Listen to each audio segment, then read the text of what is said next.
A very good morning to one and all class 11th. Welcome to your TSN English class. Today we'll start. This one is like you can say that your ninth video of this chapter number 8, Silk Road, from your book Hornbill. So previously we have read that due to author awakes all the night and he's not able to sleep, and then he consult a doctor, Tibetan doctor, and he prescribed him some medicines, and after prescribing those medicines he take the full day course, and after taking that full day course he felt a bit better, and he is like able to sleep, to go on that he would recover soon or like that. So today we'll start our chapter from your this paragraph.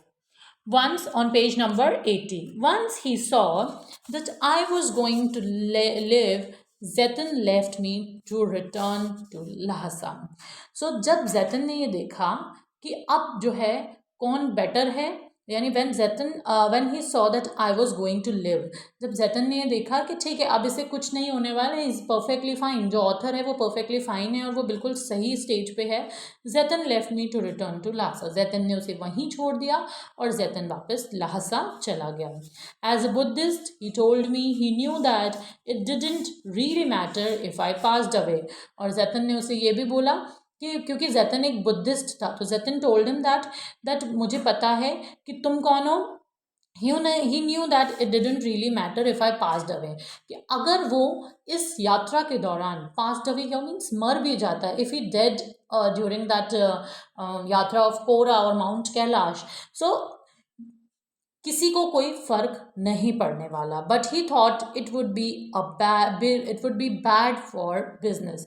But at the same time जैतन ने उसे ये भी explain करा कि ये उसके business के लिए एक बैड सिचुएशन होगी, क्योंकि उसने एक ऐसे यात्री को छोड़ा, या उसके द्वारा एक ऐसा छोड़ा गया यात्री जो कि मर गया है. सो बेसिकली जैतन क्योंकि एक बुद्धिस्ट है, तो वो कह रहा है लोगों का मरना इतना मैटर नहीं करता है, मैटर क्या करता है कि कौन उसके साथ में था और उसके बिजनेस पे इस चीज़ से क्या इफेक्ट पड़ता है. So move on to the next one. डार्सन didn't look so horrible after a good night sleep. अब जैतन उसे गुड बाय कह के लासा चला जाता है. अब ऑथर अपना आगे का सफ़र जारी रखता है. वो बोलता है कि डार्सन didn't look so horrible after a good night sleep. जब उसने अच्छी रात की नींद ली तो उसको डार्सन इतना भी, या डार्सन नामक गांव से इतना भी बुरा नहीं लग रहा था. And it was still dusty, partially derelict and punctuated by heaps of rubble and refuse. And here वो ऑथर बताना चाह रहा है कि डार्सन इतना बुरा नहीं लग रहा था, बट स्टिल जो डार्सन नामक गांव की जो सिचुएशन है, that is not good. That village is full of dust and dirt, और वहाँ पर अभी भी रबल्स एंड जो गार्बेज है, जो रबिश है, वो अभी भी वहाँ पर है. And your derelict means no longer use in और in bad condition. So but the sun shone brightly in a clear blue sky. लेकिन जो सूरज है, जब वो दिन में क्लियर ब्लू स्काई में जो सूरज चमक रहा था, that looks most beautiful for him, और ब्रिलियंट लग रहा था उसे. And the outlook across the plain to the south gave me a vision of Himalayas commanded by a huge snow capped mountain. और जो उसको वहाँ से वो साउथ दक्षिणी दिशा का जो आउटलुक लग रहा था, जहाँ पे हिमालयन माउंटेन्स जो हैं वो स्नो केव्ड, यानी उनका जो ऊपर पीक साइड जो था वो स्नो से भरा हुआ था. एंड द गुरला मंदता, और जो गुरला मंदता नामक जो जगह है, with just a wisp here means a small amount of smoke, जहाँ पे स्मॉल अमाउंट ऑफ स्मोक थी, of cloud suspended over its summit. तो उसकी the top of summit here means the top of the mountain. Here it is written over here summit. So summit is like top of mountain, you can say that. So that is summit. And what is here? The next one is you can say that this one. Wisp. So wisp is what? A small amount of smoke. So a small amount of smoke. So these are the things. He felt that in that bright sun, or on that bright day of blue sky, I mean sky was totally clear, snow-capped mountains थे गुड़ला मंदता में, with a just of wisp of cloud suspended over its summit. किस तरह a small amount of smokes जो है cloud से निकल रही थी और किस तरह वो top of mountain पे दिख रही थी. Now move on to the next paragraph here. So the town had a couple of rudimentary. So what is rudimentary? That means some simple or general stores. And so it is written over here. Rudimentary means some simple, or you can say that basic general stores were there. So the town had a couple of rudimentary general stores selling Chinese cigarette, soap and other basic provisions. जहाँ पे कुछ Chinese cigarettes, कुछ basic provision stores के जो सामान होते हैं, like soaps and कुछ ऐसी बेसिक चीज़ें वो वहाँ पर अवेलेबल थी. And as well as the usual strings of prayer flags. And कुछ यूजुअल स्ट्रिंग्स या मीन्स कुछ मालाएं थी ऐसी प्रेयर फ्लैग्स जैसी. In front of one man gathered in the afternoon for a game of pool. और उसके सामने कुछ लोग थे जो वहाँ पर इकट्ठा हो गए थे, गैदर्ड हो गए थे, because they want to play that game of pool in the afternoon time. The battered table looking supremely incongruous in the open air, while nearby women washed their long hair in the icy water of narrow brook that babbled down my guest house. Dawson felt relaxed and unhurried, but for me it came with a significant drawback that there was no pilgrims. So here author explains that the battered table looking supremely incongruous in the open air. Battered here means it is written over here, the battered means the damaged table, you can say that. So battered table is here, means the table was quite damaged, and due to that damaged table, looking supremely incongruous means उस समय वो incongruous is written over here कि उसको जो author है उसे वो table बिल्कुल भी, battered means damaged and incongruous means not suitable. So उसे वो दोनों ही उस वक्त ऐसा लग रहा था कि this was like damaged table which is not suitable for that in the open air, while nearby women washed their long hairs. और कुछ पास की औरतें थीं जो अपने लंबे बाल धो रही थी with the icy water of a narrow brook, जो कि एक छोटा सा नाला या कुछ ऐसे वाटर फ्लोइंग वाला कुछ वहाँ से था, जो आइसी वाटर में अपने बाल वहाँ पे वॉश कर रही थी. That babbled down my past my guest house. और उसकी जो आवाज़ है, the sound of that running, babbled here means the sound of that running water जो है उसके गेस्ट हाउस में उसे सुनाई दे रही थी. Dawson felt relaxed, and that Dawson felt village में अब उसे रिलैक्स फील हो रहा था. एंड अनहरिड, जहाँ पे लोगों को किसी भी चीज़ की जल्दी नहीं है. But for me it came with a significant drawback that there were no pilgrims. लेकिन ऑथर के लिए कुछ इसके सिग्निफिकेंट ड्रॉबैक्स थे जो कि वहाँ पर, बिकॉज उसको वहाँ पर कोई पिलग्रिम्स यानी कोई तीर्थयात्री नहीं दिख रहे थे. I do been told that the height of pilgrimage season. अब ऑथर यहाँ कह रहा है कि उसे ऐसा बताया गया था that the height of pilgrimage season, कि जब भी यहाँ पर season होता है pilgrimage season, at that time the town was bustling with visitors. So the town is full of bustling here means bustling is written over here. So the town is bustling with visitors. तो वहाँ पर visitors जो हैं वो बहुत ज़्यादा थे. और you can say that the town is full of visitors, and many brought their own accommodation, because due to so many visitors it is difficult to find your own accommodation, और अपने रहने की व्यवस्था नहीं हो पाती है. That is why people brought their own accommodation, like enlarging the settlement round its edges as they set up their tents which spilled down on the plain.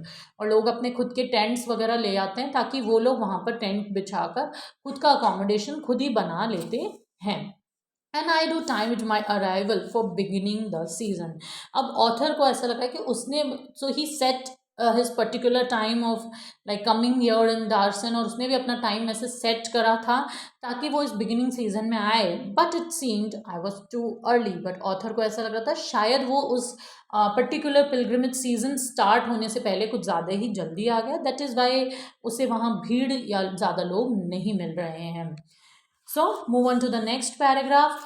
One afternoon, I sat pondering my options over a glass of tea in Darson only cafe. So here author said that on one afternoon, एक दिन के वक्त, when he for a long time, जब उसने अपने option देखी कि वो कहाँ एक ग्लास ऑफ टी कहाँ ले सकता है, तो डासन्स ओनली कैफे, तो उसको ऑप्शन में क्या लिखा, दासन का केवल एकमात्र कैफे.